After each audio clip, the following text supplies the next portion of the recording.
Olá a todos e todas, eu sou a Eliana Rodrigues, eu sou a pessoa responsável por esse curso do Padre Ticão dentro da Unifesp, eu que respondo, digamos assim, pela parte científica dele, né? Eu espero que vocês estejam aproveitando toda a potencialidade que esse curso oferece a vocês e que vem sendo construído e gestado com muito carinho pela Gabi e pelo Padre Ticão há cerca de 6 anos. Então, eu tenho certeza que ele está sendo um divisor de água na vida de vocês, não há dúvidas, porque realmente o carinho envolvido ele é muito grande. Bem, hoje eu venho aqui para anunciar, com muita alegria, um outro curso que eu coordeno, intitulado Medicina Canabinoide. Ele é certificado pelo CEBRID, que é o centro de estudos que foi fundado pelo professor Carlini há cerca de 40 anos. Né? Então, ele é certificado, esse curso, pelo CEBRID, diferentemente desse do Padre Ticão, onde a gente está aqui, que é certificado pela Unifesp. Né? No entanto, esse curso que eu venho trazer, a novidade, ele é voltado para profissionais da área da saúde, porque ele tem um maior nível de profundidade, além de ter outros materiais além das aulas. Né? Então, o formato dele é diferente, ele é gravado em pílulas, ele tem material do tipo filmes, artigos, capítulos de livro, provocações, né? Para a gente... Enfim, tem tutoria, né? Tem mentoria, pessoas vão estar ali dialogando, fazendo discussões, né, entre os alunos dentro de uma plataforma. Né? Então, e ele também abrange as várias áreas do conhecimento, seja cultural, a botânica, agronômica, química, farmacológica, clínica, né? Os aspectos de associativismo, jurídicos, políticos. Então, né? A gente também abrange todos esses pontos, mas com maior grau de profundidade, como eu já disse. Por quê? Porque é voltado para profissionais que estão atuando, né? Já ou que queiram atuar, né? E os recursos levantados com esse curso, eles serão utilizados tanto para manter esse centro, né, do CEBRID, e também para fomentar as nossas pesquisas na área do uso terapêutico da cannabis sativa, né? Por isso, então, que eu venho fazer aqui esse apelo, né, para que, se cada um de vocês puder repassar a novidade sobre esse curso para pelo menos uma pessoa, né, um amigo, enfim, assim a gente consegue amplificar essa divulgação e atingir mais pessoas que sejam habilitadas ou que se interessem, né, em atuar profissionalmente nessa área. Né? Então, por isso, a gente vai deixar o link para vocês aqui embaixo, tanto de divulgação para inscrição do curso, né? Quanto um e-mail, caso alguém também queira mandar, dizendo, olha, mas eu não tenho condição de pagar esses R$ 1.500, né, que é um investimento para 31 aulas, onde vocês vão ter disponíveis durante 5 meses, pode assistir a aula a hora que quiser, né, esses 31 temas. Então, caso existam profissionais da área de saúde que não tenham condições de pagar esse valor, nós também temos algumas vagas gratuitas. Então, aí vocês também repassem para essas pessoas que o e-mail é o fapunifesp@unv.com.br. Então, vai estar tudo aqui embaixo, tanto o link para divulgação, quanto o e-mail para caso alguém queira pleitear uma vaga gratuita. Tá bom? Então, agora vocês, muito obrigada, né, por terem me ouvido aqui. Vou passar a palavra agora para a Gabi apresentar a aula de hoje para vocês. Olá a todos, bem-vindos a mais uma aula da nossa 9ª edição do curso sobre uso terapêutico da cannabis sativa. Hoje é a nossa 14ª aula que a gente vai falar sobre a cannabis como aliada da psicologia. E para esse tema, a gente vai receber o Dr. Anderson Matos, que além de psicólogo, é professor na Universidade Federal de Minas Gerais e também um dos idealizadores e organizadores do Congresso Brasileiro de Cannabis e Psicologia, junto com o pessoal da Psicocannabis. Então, eu quero agradecer a presença do Anderson em mais essa edição e também dar um alô para as meninas da Psicocannabis e dizer que foi muito legal o congresso, que tá todo mundo ansioso por mais uma edição. Bom, eu quero aproveitar também para dar um recadinho para o pessoal que é de São Paulo, que nesse final de semana, agora no dia 16, a gente tem a Marcha da Maconha da Zona Leste. Ela vai acontecer no bairro de Itaquera e eles vão homenagear o Padre Chicão. Então eu quero convidar a todos para somar nessa marcha e quero agradecer a presença de todos e dizer que a gente se encontra na quinta-feira. Tenham todos uma ótima aula, espero que vocês gostem do conteúdo. Olá, pessoal! Bem-vindos, bem-vindas, bem-vindes ao 9º curso de Cannabis Medicinal da Unifesp, com o apoio da MUVRCAN, Movimento da Regulamentação da Cannabis. E a gente está aqui, mais uma vez, tendo a alegria de compartilhar com vocês algo das nossas experiências em relação a cannabis enquanto recurso terapêutico e medicinal. Muito bem, vamos lá compartilhar aqui minha apresentação com vocês.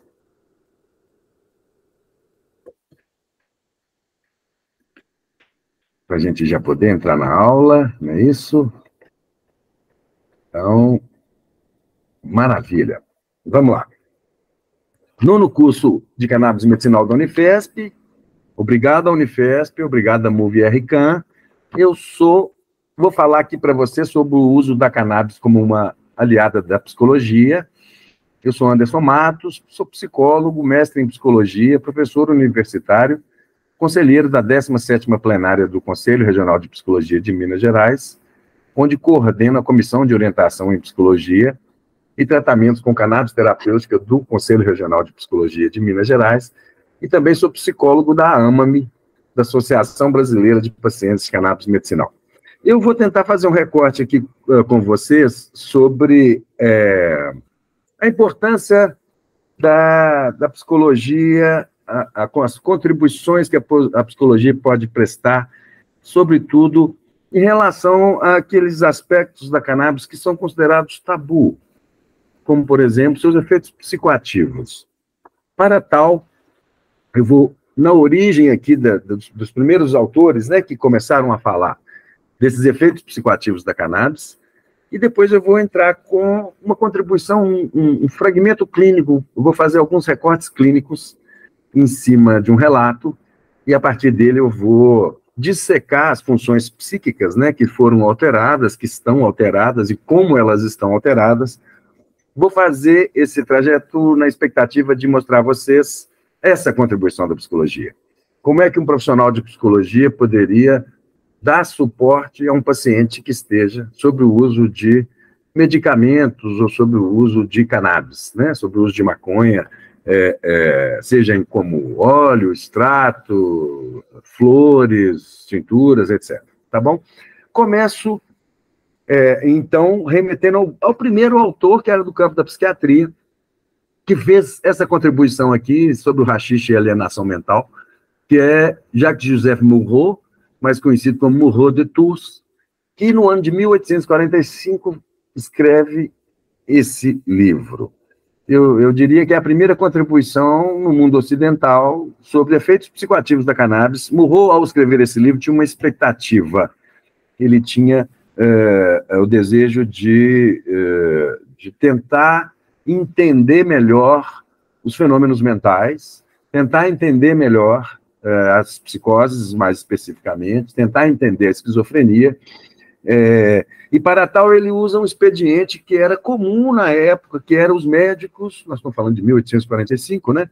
Que eram médicos experimentarem determinadas substâncias ou determinadas drogas na expectativa de uma compreensão melhor do fenômeno, uma compreensão interna. Então essas contribuições do Murrow me deram a impressão que contribuíram para que houvesse uma estreita relação entre psicoses e cannabis, né? Maconha e esquizofrenia. Eu vou tentar trazer um pouco aqui a fala de Murrow e vou avançar naquilo que pode ser dito sobre o assunto. Bom, Murrow começa dizendo que ele tinha visto no haxixe, ou melhor, na sua ação sobre as faculdades morais, um meio poderoso e único de exploração em questões de patologia mental. Eu me convencera de que por ela se poderia iniciar nos mistérios da alienação, voltar à fonte oculta dessas desordens tão numerosas, tão variadas, tão estranhas, que costumávamos designar pelo nome coletivo de loucura. Reitero aqui que ainda no século XIX, os grandes quadros nosológicos estavam em construção. Claro que já existiam esses sintomas, esses fenômenos psíquicos ao longo da história da humanidade, mas aqui é um momento onde a psiquiatria se apropria desses quadros, tentando criar um grupo nosológico específico, não é isso? Então, na verdade, as impressões de Murrow, me parece, são muito positivas. O que ficou como herança depois é que eu acho que foi mal explorado no sentido de evidenciar ou de reforçar, de uma maneira talvez equivocada, uma estreita relação entre psicose e maconha, tá? Muito bem. É isso, né? Fez essa contribuição em 1845, e Murrow vai dizer logo assim, no começo da sua fala: de uma vez por todas, e logo que começamos, queria fazer essa observação, cuja justiça ninguém contestará. A experiência pessoal aqui é o critério da verdade. Interessante, né? De imaginar que uma experiência pessoal é possível para que se possa compreender melhor os fenômenos da cannabis. E ainda continua dizendo: eu nego a qualquer um o direito de falar sobre os efeitos do haxixe, se ele não falar em seu próprio nome, se ele não tiver sido capaz de apreciá-los pelo uso suficientemente repetido. Literalmente, fazendo uma defesa da experimentação, e, segundo ele, a partir dessa experimentação, isso credenciaria o clínico, né, a entender melhor o processo. E Murrow não fazia isso sozinho. Muitos aqui já sabem dessa história, né? Ele participava do Clube dos Rachixins, com figuras extremamente importantes da época, no Hotel Pimodan, em Paris, né? Eles comiam haxixe, e essas pessoas que estão aqui, essas pessoas interessantíssimas que estão aqui, são ninguém mais, ninguém menos que Alexandre Dumas, Charles Baudelaire, Eugène Delacroix, Gérard de Nerval, Honoré de Balzac, Théophile Gautier e Victor Hugo, né? Autores que a gente já conhece aí pelos seus escritos, ou até mesmo alguns são artistas plásticos, são pintores. Então, pessoas comendo haxixe conseguiram fazer produções interessantes sobre o efeito de haxixe. Murrow fez as suas observações sobre o ponto de vista da psiquiatria, e essas outras personalidades geniais foram, cada qual no seu campo, apreciando as contribuições de comer haxixe. Murrow continua: entendendo-se que qualquer embriaguez varia consideravelmente com a sensibilidade e a inteligência do indivíduo, e aqui ele está falando de uma embriaguez de haxixe, e diz ainda que todo haxixe tem o sonho que merece. Então, eu acho que é interessante isso que ele destaca aqui. Pensemos, então, que alguém em uso de cannabis vai ver ressaltada algumas das suas características, né? E ele ainda destaca de acordo com essa sensibilidade, com essa inteligência, ok? Muito bem. Mas por que eu fui em Murrow? Eu fui em Murrow primeiro porque, como eu já disse, é o primeiro teórico a tratar do ponto de vista para os parâmetros ocidentais da relação maconha-psicoses, né? E isso aconteceu exatamente em função essa chegada da maconha na França, do haxixe na França, da cannabis na França, tem a ver com as expedições napoleônicas, né? As campanhas napoleônicas, que encontraram, de fato, no Egito, a presença importante do uso da cannabis, né, com os habitantes. É verdade também que a primeira proibição de cannabis ocorre a mando de Napoleão, essa proibição ocorre no Egito.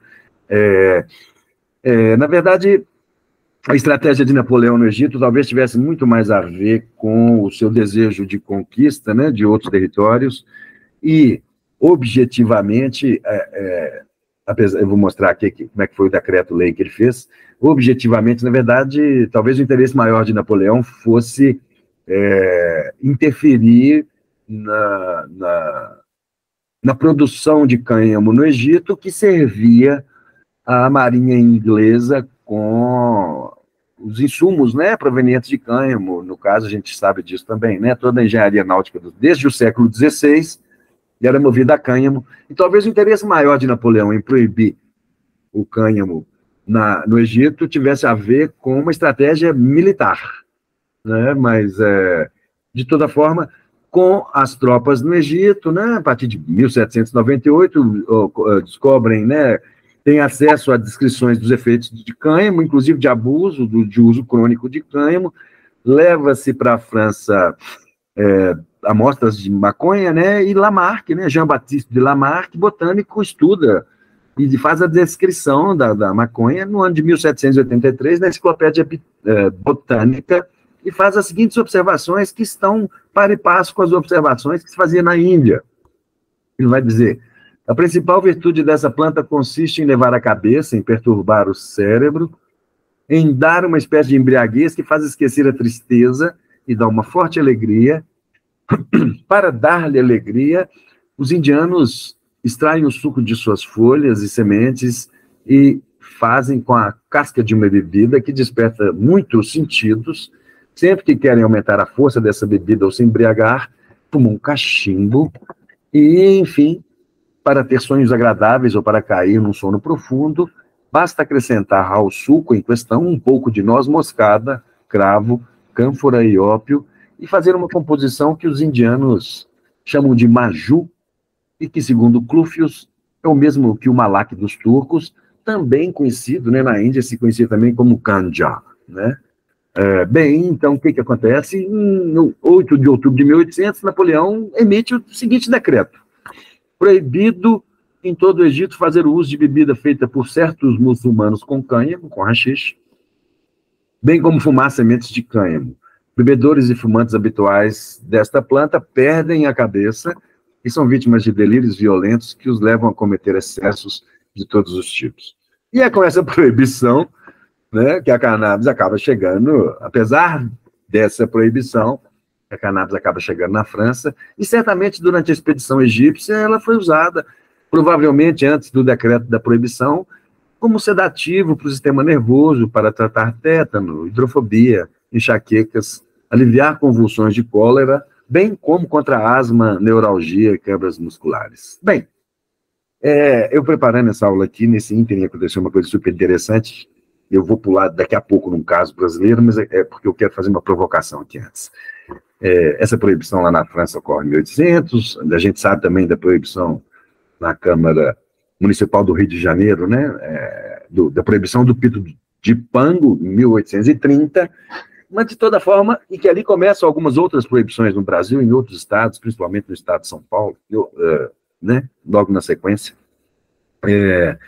Mas eu destaquei aqui os cigarros índios, que a gente ouve falar o tempo todo, que a gente conhece dos cigarros índios, né, que a gente sabe dessa história, que até por volta de 1926, canabistas abastados podiam comprar em farmácias pelo país os cigarros índios de Grimaud e companhia, né, cigarros de maconha, que eram usados no combate à asma, insônia, catarro e opressão, contribuindo para um sono reparador, é o que diz a bula ali, a propaganda do medicamento. Ocorre que, né, havia uma parcela da população que não estava disposta a recorrer à banca de ervas para encontrar maconha, assim por um preço um pouco mais alto, podia-se comprá-la sem receita médica nas boas farmácias do país. E eu trouxe isso aqui exatamente porque eu consegui acessar por esses dias produto de cannabis, flores de cannabis. Está aqui uma Surdog, né, uma flor de CBD, que eu solicitei com receita médica, com tramitação na Anvisa. Ainda não está na farmácia uma flor de maconha no Brasil, né, mas importada, uma flor de cannabis. Assim que eu acessei esse produto, eu me lembrei dessa história, isso tem mais ou menos 100 anos, né, nós estamos em 2023, ali provavelmente até 1926, você comprava maconha na farmácia, e hoje a gente consegue novamente fazer essa experiência, né? Encontrando ali no limite da lei alguma coisa que permite ao sujeito acessar de maneira, com alguma burocracia, mas de maneira legal, produtos de cannabis. Isso me remete a algumas discussões, né, sobre os binômios semânticos da maconha, né? Porque, afinal de contas, eu estou aqui com uma maconha que veio importada da Califórnia, e aqui ela é medicamento, né? E aqui é importante, já que a gente está falando de uma contribuição da psicologia, pensar nesses binômios semânticos, né? Maconha é droga, cannabis é remédio, esse binômio droga-remédio, né? Recreativo, medicinal, paciente e usuário, que esses recortes me parece serem importantes para a gente fazer um raciocínio, para a gente fazer uma reflexão. Eu trato um pouco disso na contribuição que a gente fez no Conselho Regional de Psicologia de Minas Gerais, que é esse livro aqui, ó, Cannabis em Pauta, Conselho Regional de Psicologia de Minas Gerais. Você consegue acessá-lo na página do Conselho Regional de Psicologia de Minas Gerais, na aba Publicações, tá? Lá, entre várias outras coisas, en passant, a gente faz uma apreciação desse tema, um pouco disso aqui, ó. Afinal de contas, maconha é droga e cannabis é remédio. Quando é droga e quando é remédio? Como é que funciona essa história entre o uso recreativo, uso adulto e uso medicinal? Onde é que está o ponto, o fio da navalha que separa essas coisas? E afinal, hoje no Brasil, parece que a gente consegue algum aval para ter acesso a cannabis enquanto paciente, né? E existe todo um grupo, que não é pequeno, de pessoas que, enquadrados na categoria de usuários, encontram um destino diferente em relação à sua interação com a maconha, e as consequências de uma coisa ser paciente ou ser usuário, por enquanto, ainda são bastante diferentes no nosso país. Muito bem, eu vou passar para um caso clínico. Eu vou fazer aqui uma publicação singela que eu encontrei, achei genial isso, aqui, o uso da cannabis como aliada da psicologia, estudos atuais sobre os efeitos da cannabis sativa, a maconha, uma publicação de 1987, o ano que eu entrei na faculdade, de Márcio Bontempo, que é um médico.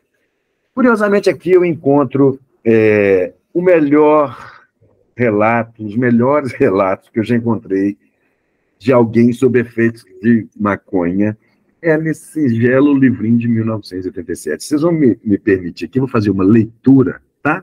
Do texto, literalmente, agora é a hora que eu faço a fenomenologia psiquiátrica, eu vou dissecar aqui, a partir da fala do paciente, as alterações psíquicas em curso, tá bom? É isso que a gente vai fazer agora. Um pouco da sua paciência, para que eu possa ler, mas isso vai ser legal, vai ser uma experiência interessante. Presta atenção.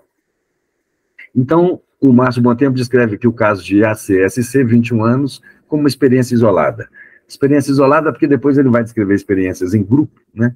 Mas eu vou me ater, nessa ocasião, à experiência isolada, quiçá, numa outra aula, num outro momento, a gente possa apreciar também essa experiência em grupo como um recorte clínico, tá? E aí, o relato do paciente depois de 4 ou 5 tragadas, prendendo bem a respiração para manter a maior quantidade de fumaça nos pulmões, iniciei uma espécie de dificuldade de entender as coisas. Comecei a pensar intensamente em mim mesmo, fiquei muito apreensivo quanto a um ruído, pois eu estava na janela, olhando para o quintal, mas passou logo. Não que eu tenha esquecido a apreensão, mas que comecei a pensar em outra coisa. Percebi que havia um interessante processo em pensar, que era a mesma coisa que perceber. Sentia uma desagradável sensação de peso no corpo, com uma espécie... Perdão. Sentia uma desagradável sensação de peso no corpo, com uma espécie de pigarro forte na garganta e o pulmão pesado. Depois de um certo tempo, não sei quanto, pude imaginar que eu era uma pessoa muito desencontrada, ao mesmo tempo em que me sentia numa situação estranha e de irrealidade. Vamos fazer um recorte clínico. Bem, aqui, em usuários de cannabis, para que eu estou fazendo isso com vocês?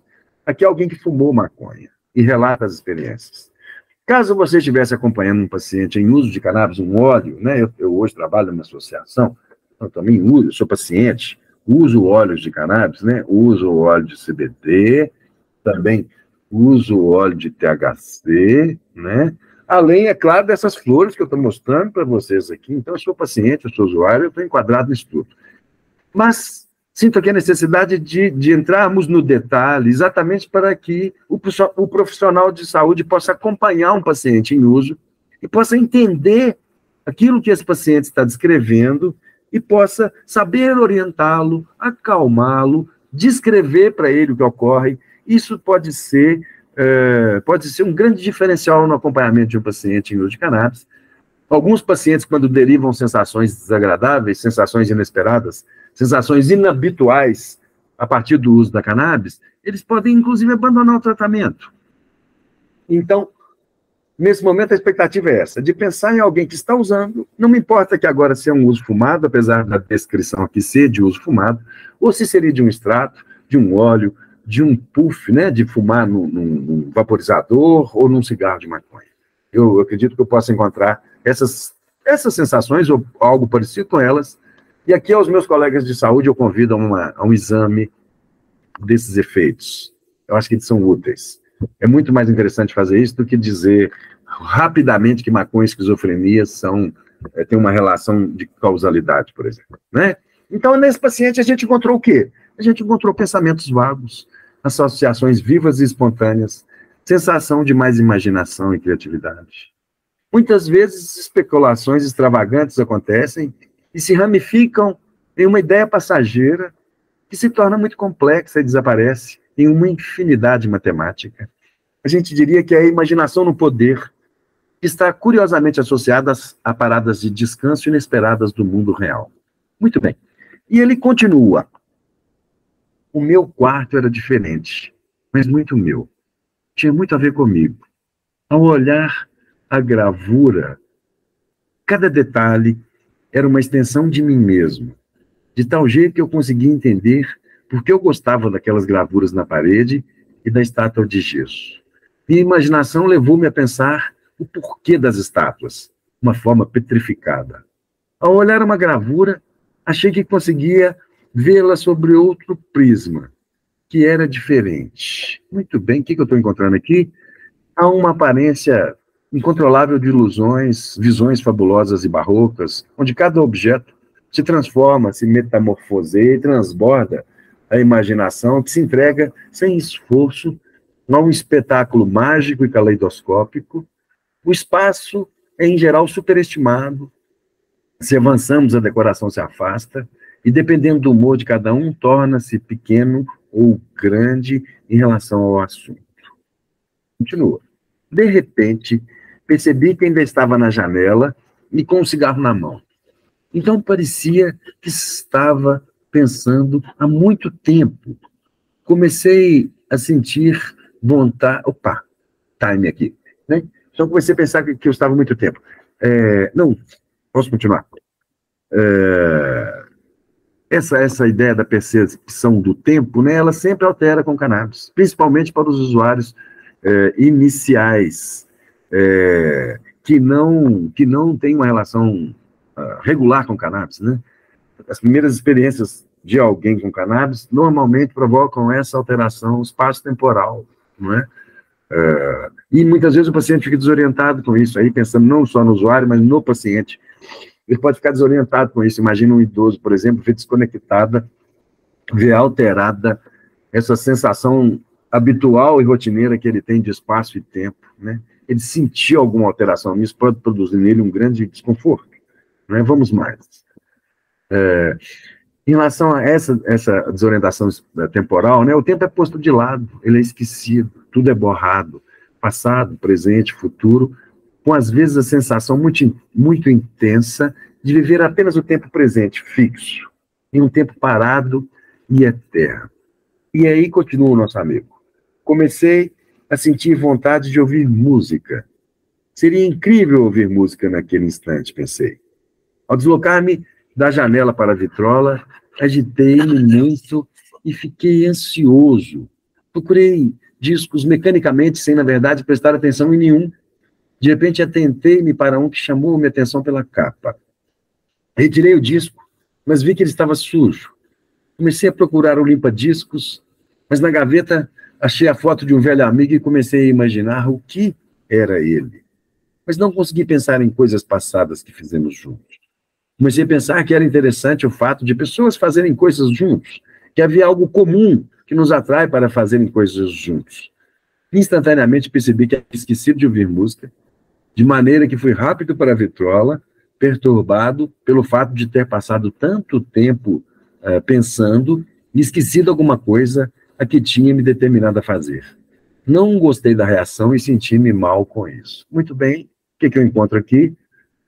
Uma viva excitação intelectual predomina, com associação de ideias, suas aparições repentinas e a dificuldade de seguir novos usos e fluxos dificultam a fixação de seus pensamentos. Também é um fenômeno comum na cannabis, né? Uma dissociação das ideias, uma alteração no ritmo do pensamento, né? Uma alteração no campo focal da atenção, não é isso? Vamos mais. Coloquei o disco na vitrola, e só agora que estou narrando o fato, lembro-me que não o limpei, que sabia estar sujo, e havia, inclusive, tentado achar o limpa-discos na gaveta, quando achei a foto. De maneira geral, não gostei do lapso no instante, mas achei que tal ocorreu por encontrar-me muito cansado. Quando comecei a ouvir a música, que no caso era clássica, senti uma espécie de identificação muito diferente com a música, senti a música sendo tocada dentro de mim, ao mesmo tempo, a mesma soava-me irreal. Tratava-se de clássicos de Bach, tocados por instrumentos eletrônicos, órgão. A música parecia reger o ambiente, explicar tanta coisa que eu não sei descrever, mas que sentia intensamente. Uau, que interessante! O que eu estou descrevendo aqui? O que eu estou percebendo? Os fenômenos psicossensoriais são constantes, né? Alterações psíquicas, né?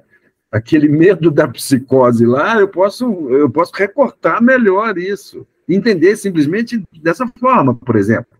Fenômenos psicossensoriais são constantes, ocorrem.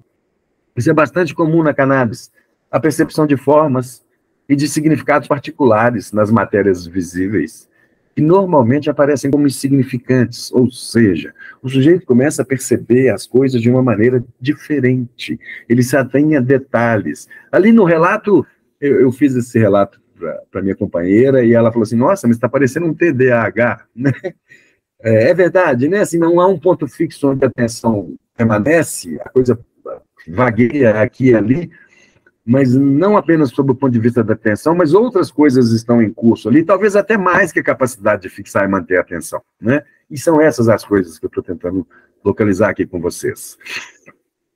Nesses fenômenos psicossensoriais, pode ocorrer hiperestesias, né? Um aumento da esteses, um aumento da sensação, inclusive visual, que é um clássico também, né? Pode ocorrer uma hiperestesia visual. A ultrassensibilidade confere aos elementos vistos limites de sombra, de luz e de intensidade de cores incomuns. Ocorre também, isso é um relato frequente, a percepção sutil da qualidade do som, né? O sujeito, ele ouve uma música e de repente se atém a notas que ele não havia percebido naquela música antes. Alguém que tem essa habilidade, né, de identificar notas musicais. Ou olha para uma folha de uma árvore e, de repente, ele percebe as ranhuras da folha, coisa que ele vê todo dia, passa diante de árvores, todos os dias, mas não costuma se deter ao detalhe, né? E aqui é interessante observar que a maconha produz essa característica, né? Ocorre uma percepção mais aguda dos contornos, das cores, quiçá da terceira dimensão. O nosso querido continua. Ao reencostar-me na cama, relaxado, minha mente voltou-se para pensar nos efeitos que estava sentindo e fiquei preocupado. Não sei bem com o quê. Queria livrar-me daquela preocupação, mas não sabia como. Excelente! O que está acontecendo? Uma viva excitação intelectual predomina com a dissociação de ideias, suas aparições repentinas e a dificuldade de seguir os novos usos e fluxos dificultam a fixação dos seus pensamentos, eu continuo. Eu estou indo mais a toque de caixa porque o relato é longo e eu quero fazê-lo por completo. De repente, olhei o relógio, mas estranhamente não conseguia entender a hora. Olhava, mas não conseguia saber. Aí, como num flash, vi 10h15. 10h15. Eu estava ali apenas há 20 minutos e parecia que estava a noite inteira. Novamente, né, entre os efeitos da cannabis, há a capacidade de modificar esses parâmetros. A percepção do tempo e do espaço pode ser diferente do que em condições normais, e para os usuários iniciais, será quase que inexoravelmente vai encontrar essa sensação. É típica e acentuada a percepção de que o tempo passa lentamente, junto à diminuição dos laços com o passado e o futuro, e a sensação muito particular de estar dentro do momento presente e do lugar onde se encontra. Vamos mais, mas vem mais detalhe interessante aqui. Algumas pessoas, provavelmente, ao escutar esse relato que eu estou fazendo, talvez estejam se lembrando das suas sensações, das primeiras vezes que utilizaram cannabis, e por isso que eu fiz eu fiz questão de fazer esse relato, lê-lo passo a passo aqui, exatamente porque realmente é uma excelente descrição dos efeitos, tá? E aí nosso amigo continua, mas ao invés de ficar ansioso ou preocupado, achei engraçado. Já havia lido sobre esse efeito da maconha e comecei a pensar como é que esse retardo surgia. Pelo fato de ter reagido assim, fiquei mais tranquilo comigo mesmo. Vamos lá. O efeito mais difundido é o da melhora do humor, do relaxamento, da serenidade, da tendência a rir. Eu honestamente acho que isso é um senhor efeito do ponto de vista clínico. Se eu ofereço um fármaco, um produto, um fitoterápico para alguém, e entre os efeitos encontrados, um dos mais difundidos é exatamente esse, isso por si só me faria pensar que eu estou diante de um excelente tratamento, né? Vamos continuar, vamos lá. A sensibilidade e a ação pessoal conduzirão à presença psicológica e física, que levarão a um grau mais ou menos elevado de bem-estar ou a deixarão em desespero. Olha, como assim? Né? O ambiente vai contribuir de alguma coisa aqui, e essa dissociação das ideias, essa alteração na senso-percepção no sentido da desorientação espaço-temporal, tira o sujeito de um lugar que ele está habituado, e por isso, eventualmente, eu vou encontrar nesse sujeito reações de desconforto. É bom deixar isso claro, né? Isso está ligado à sua imaginação, à sua sensibilidade artística, à sua atitude em relação à perda dos pontos de referência habituais e à necessidade de manter o seu autocontrole. Para algumas pessoas, sentir que perdeu o pé no chão, né, que perdeu essa referência habitual, pode derivar sensações desagradáveis. E é simples isso acontecer. Basta orientar o paciente em relação a isso. Basta explicar a ele que isso era possível de acontecer, e, aliás, era esperado que isso acontecesse. E acalmá-lo, e acolhê-lo, né? O nosso amigo continua. Nessa ocasião, eu estava com uma sensibilidade, uma especial sensibilidade nas mãos e na área genital, uma sensibilidade diferente, perdão, uma sensibilidade diferente nas mãos e na área genital, uma sensibilidade diferente que se assemelhava a um vibrar muito intenso. Bom, aqui eu necessariamente tenho que remeter ao nosso querido Garcia da Horta, né? O primeiro relato em português sobre cannabis, feito no Colóquio dos Simples e Drogas da Índia, né? Um relato de 1563, onde o Garcia da Horta fala das choquarerias, né? As mulheres, quando iam encontrar um homem, tomavam este bang, né? Tomavam aquele um composto, né? Com cannabis, com haxixe, com a bebida, né? Com noz moscada, com leite, com maçã, com canela e cannabis, né? Isso, ele falava que havia ali uma ação afrodisíaca, né? E as mulheres usavam como afrodisíaco, mas eu acredito que não apenas as mulheres, né? E ainda nesse ponto, vamos entender aqui que havia um aumento da percepção tátil, né? Pode ocorrer, e ocorre com frequência, um aumento na percepção tátil, gustativa e olfativa. Muito bem. Em certo momento, veio-me à cabeça a ideia de que a pessoa que me forneceu o fumo era responsável pelo meu estado, por aquele estado muito diferente do meu eu comum. Legal. Aqui a gente entra em algumas avaliações em relação às questões psíquicas, né, no sentido de como é que altera e a própria um momento onde o sujeito faz observações sobre si mesmo, né? Ele começa a se perscrutar, ok? Ocorrem impulsos irresistíveis, né? Podem aparecer, às vezes repentinos, muitas vezes de origem sugestiva.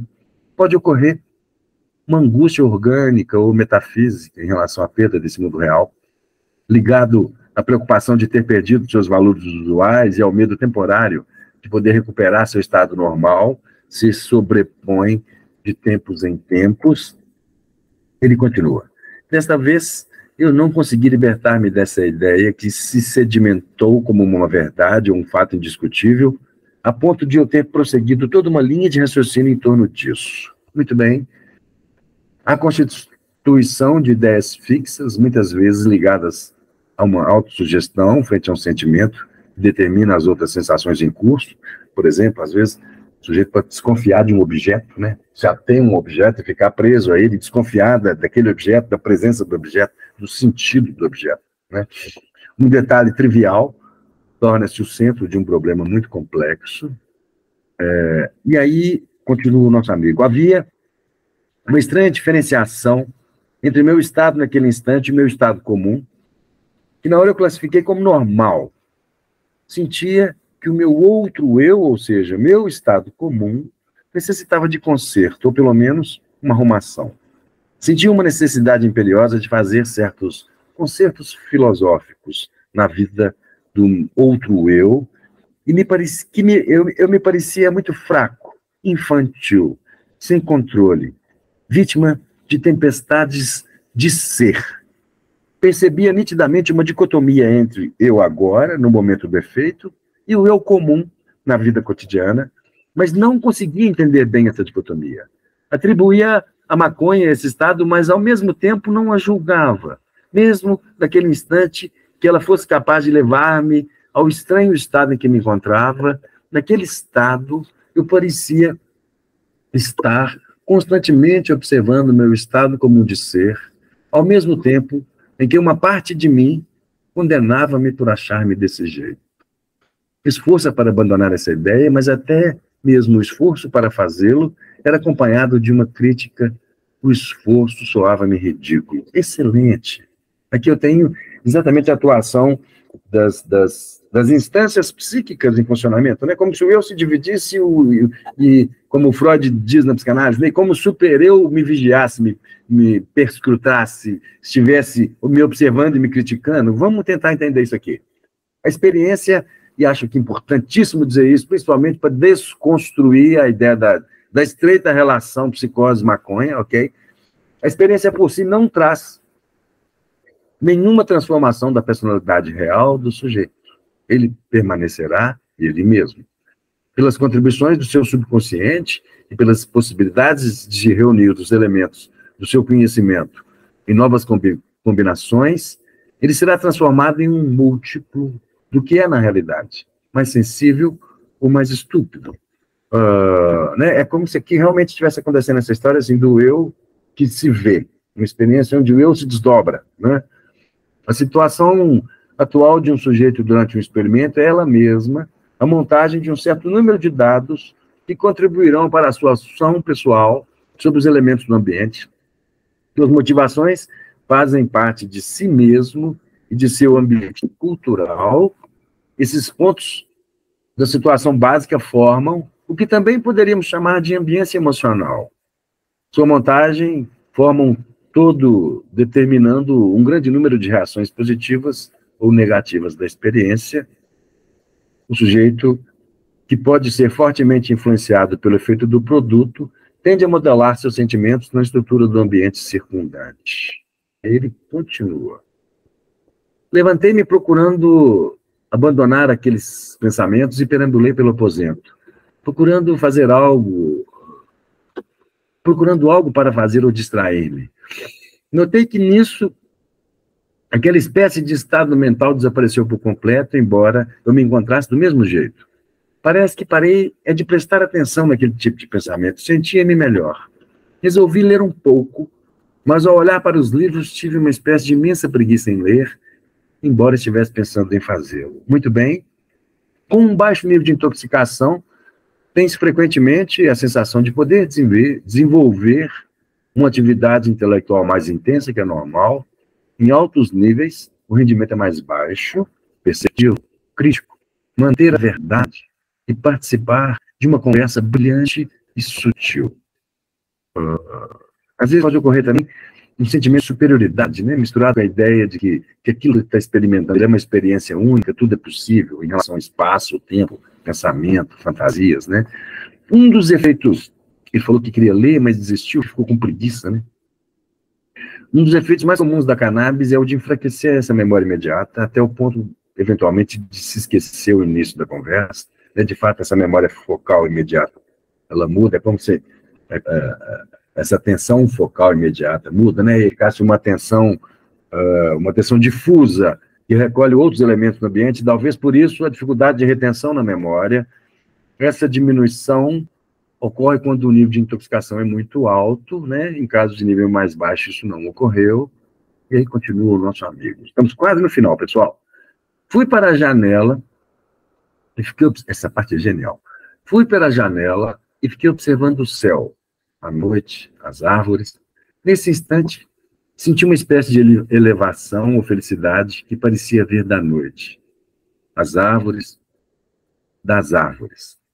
De maneira que tive uma identificação muito especial com esses elementos, que pareciam emitir uma vibração em conjunto que me envolvia ao mesmo tempo. Eu parecia pertencer, de certa forma, àquilo tudo. Foi muito interessante, mágico. Muitos pensamentos surgiram simultaneamente e eu não conseguia fixar-me em nenhum. Era um tipo de confusão mental e, no entanto, não tinha nenhuma conotação negativa. Uma espécie de idílio noturno. Lembrei-me, nesse instante, que sempre tive especial atração pela noite e gostei mais de vivê-la que ao dia. Percebi nessa hora que poderia controlar melhor a mim mesmo e direcionar mais meu pensamento do que antes, quando fui tomado por pensamentos que não gostei, antes de eu vir a janela. E a partir desse ponto, o efeito pareceu ir diminuindo, pois conseguia ver a hora, planejar o dia seguinte, etc. O que antes não conseguia por estar mergulhado em pensamentos sobre os quais eu não tinha nenhum controle. Então, vamos lá? Geralmente, é interessante, eu disse, né? Aquela vontade de abraçar a árvore. Geralmente predomina uma impressão de harmonia universal, né? Comunica-se com o mundo dos objetos, das plantas. Isso se aplica, claro, também às interações sociais, ok? Se o sujeito está num ambiente que é positivo, ele sente uma expansão desse desejo da comunicação, do contato, da interação, tá? Mas aqui, em relação à natureza, o que acontece? Cada pedacinho da natureza expressa sentimentos e sensações, evolui num sentimento de paz, de fluidez, de intercomunicação, tudo é ternura e beleza, flores, amor, nada mal, hein? Lembro-me. Aí ele parte da talarica, que também é bastante interessante, porque a gente encontra com bastante frequência também o fenômeno da larica, né? O aumento do apetite. Inclusive, extremamente útil do ponto de vista clínico, do ponto de vista médico, aí, nem é só terapêutico, é médico mesmo, em pacientes, né, que estão tendo algum tipo de transtorno relativo ao apetite, né? Quadro de anorexia, pacientes em quimioterapia que apresentam náuseas e vômitos, né? É conhecido o efeito antiemético e antistamínico da maconha. Desde Garcia da Horta, lá de 1563, já se conhecia isso. Piratas não. Navegantes portugueses, eu não li esse relato dessa forma, mas eu acho bastante possível, provável encontrá-lo. Navegantes do século XVI provavelmente usavam maconha também, possivelmente para combater efeito antiemético e antistamínico. né, para combater enjoo e vômito. Muito bem, vamos lá. Lembro-me que senti fome, uma fome diferente, profunda. Quando saí do quarto, fui à geladeira, senti-me bem relaxado e solto. Quando abri a geladeira, tive a oportunidade de comer de tudo. Eu olhava e sentia vontade imediata de comer, de tal maneira que provei de tudo, sem fazer distinção entre algo doce ou salgado, amargo ou ácido.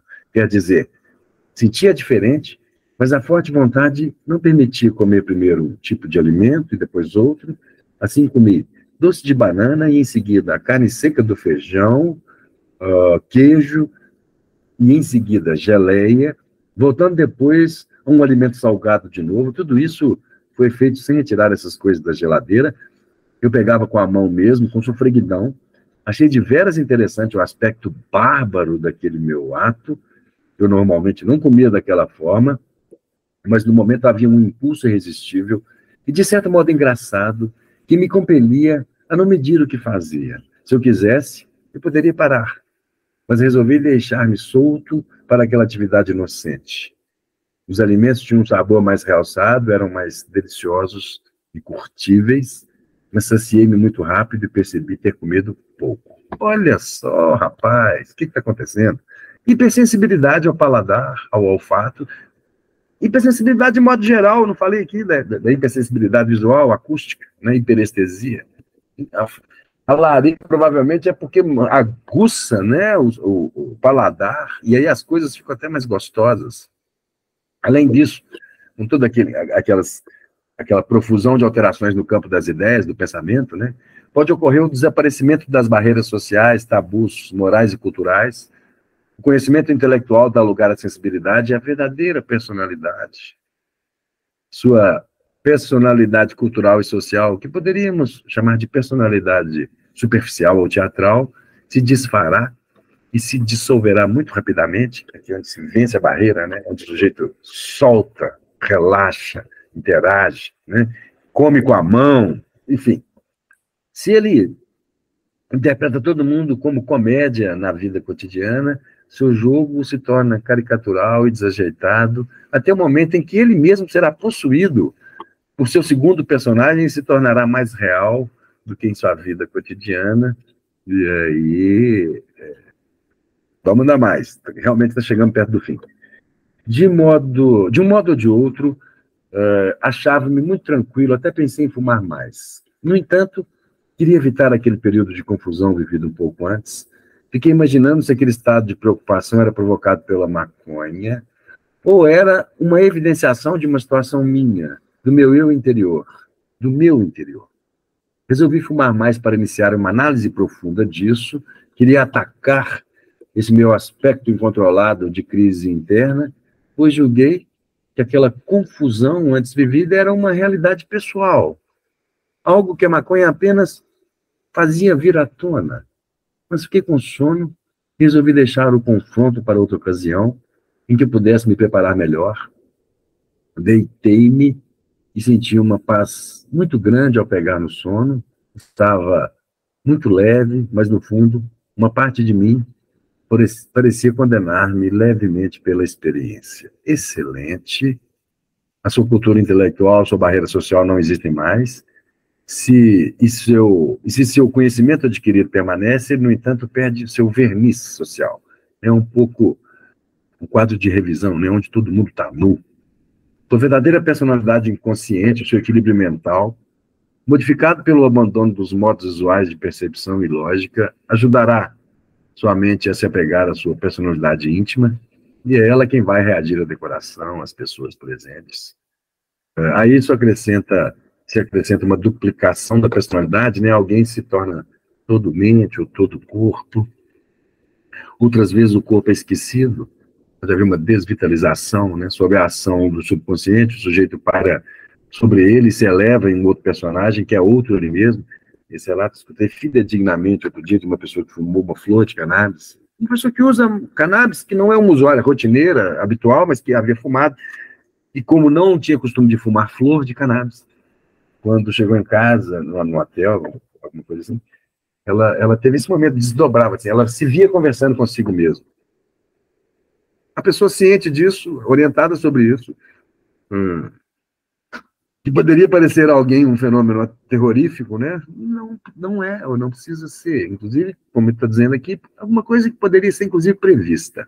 É um estado de sonho restaurado, nos vemos rindo e falando como um estranho, ou se observa, instala-se em outro lugar e vê-se jogando um espetáculo extravagante. Eu não estou aqui, não sou o que sou. Muito bem. Eu falei que estava acabando e estava mesmo. Aqui a bibliografia que eu usei, realmente eu não usei muita coisa. Eu fiz de uma forma que, a ser poucos livros, mas utilizando esses livros num recorte, como dizia Jack o Estripador, vamos por partes, né?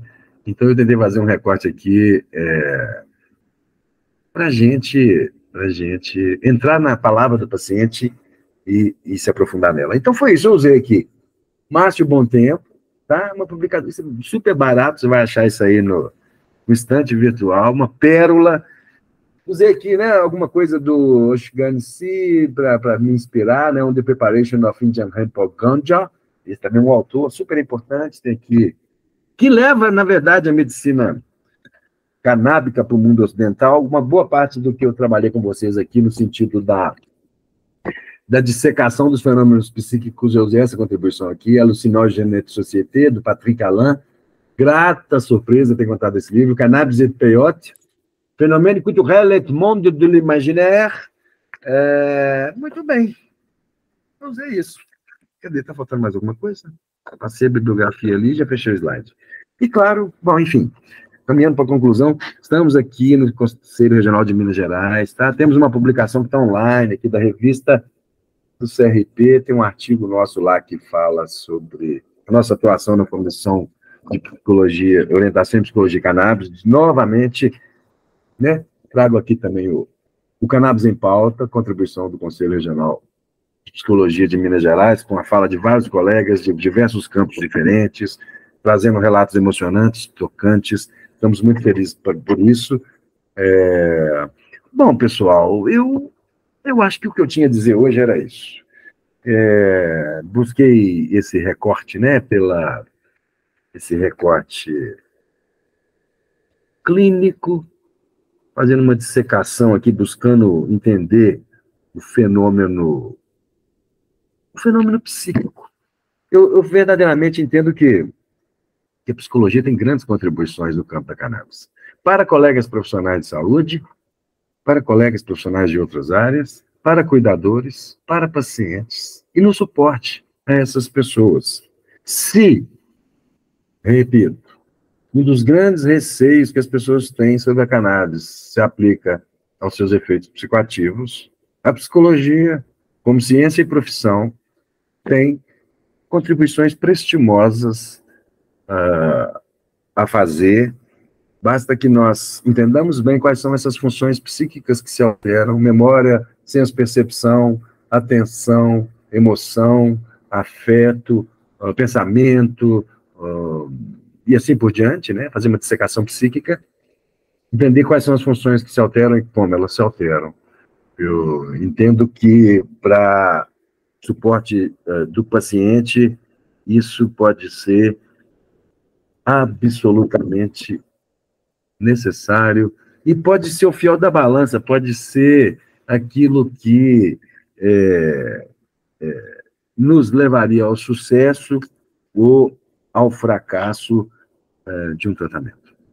Assim sendo, encerro aqui agradecendo à Unifesp e à MUVI-RK por mais uma oportunidade de estar participando com vocês aqui desse momento que sempre nos enche de orgulho, que sempre nos dá a impressão de que estamos vendo a história acontecer, não é? Estamos vendo a história acontecer aqui, como o Cigarrilhas Grimaud lá, agora já conseguimos acessar produtos de cannabis pela farmácia, mas, obviamente, essa discussão deve alcançar mais. Esses produtos ainda são, de modo geral, caros, inacessíveis para a maioria das pessoas, e aqui ainda não recortamos aquilo que importa verdadeiramente, que é construir uma norma jurídica no Brasil, né, uma legislação, que regulamente a cannabis, produzindo justiça social, reparando uma enormidade de prejuízos que foram causados às pessoas que tinham transações com cannabis e que, em função dessa relação, conheceram o cárcere, a violência, a discriminação, conheceram o pior dos possíveis. E a gente está vendo aqui que maconha é remédio, que cannabis é terapêutico, que cannabis é benigno, e é essa aposta aqui que eu acho que a gente tem que fazer. Meus parabéns para a Unifesp, para a MUVI-RK. Estamos aqui à disposição. Precisando, contem conosco. Muito obrigado, pessoal.